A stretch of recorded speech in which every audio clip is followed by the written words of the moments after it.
Since you mentioned LeBron James and you don't believe he's going to return to the Cavaliers, I'm sure you're aware of what he said on his podcast earlier this week about waiting until July and possibly even August as to when he's going to make his decision. And obviously the Lakers, or most NBA franchises, don't have the luxury of waiting until August. I mean, these guys fly off of the free agent market within the first 3 days.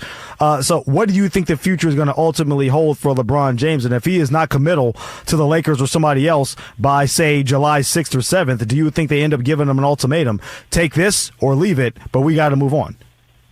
Oh, I can totally see the Lakers doing that. I think the Lakers, from an ownership, front office standpoint, not as much from coaching, but certainly the coaching decision that was made was to tell LeBron, hey, man, I know you're great and all, but we have a player who is not as good as you that needs to have the ball more than you.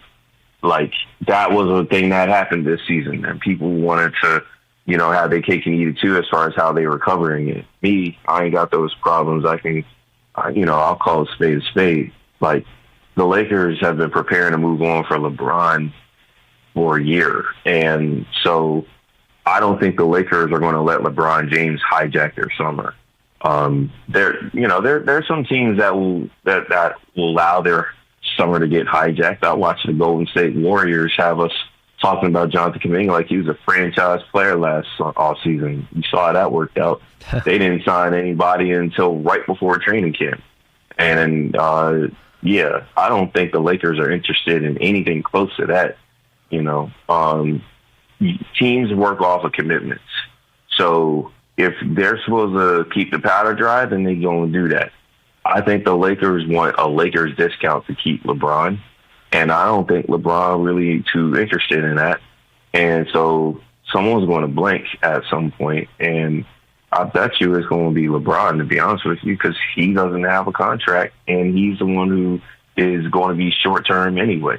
So I think it's fascinating, but I don't really want to get too deep into it because at the end of the day, the Lakers going to be worse without LeBron. And, I mean, you can talk about what all-NBA player they could acquire. Like, I don't think Team Photoshop or I guess Team AI now is going to shine too favorably on how they manage all that this offseason. So do you think it's still in the Lakers' best interest to retain him at the right price and there shouldn't be a celebration parade like they didn't get in 2020 when he leaves?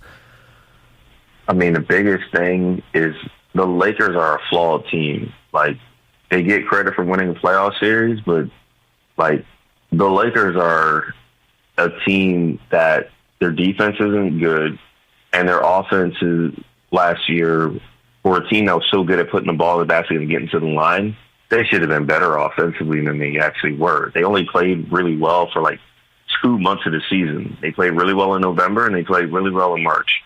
Other than that, they were just kind of a team that was blown out when they lose and, won a lot of close games. So the Lakers, the best version of the Lakers probably has LeBron on it and on a discount because Austin Reeves is going to get paid.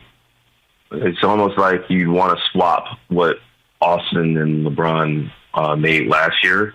Ideally, the Lakers swap that. Like LeBron gives them some physical advantages and an IQ and awareness advantage that you're just not going to replace with most dudes in this league. I just don't know if LeBron James is really trying to sign up for that.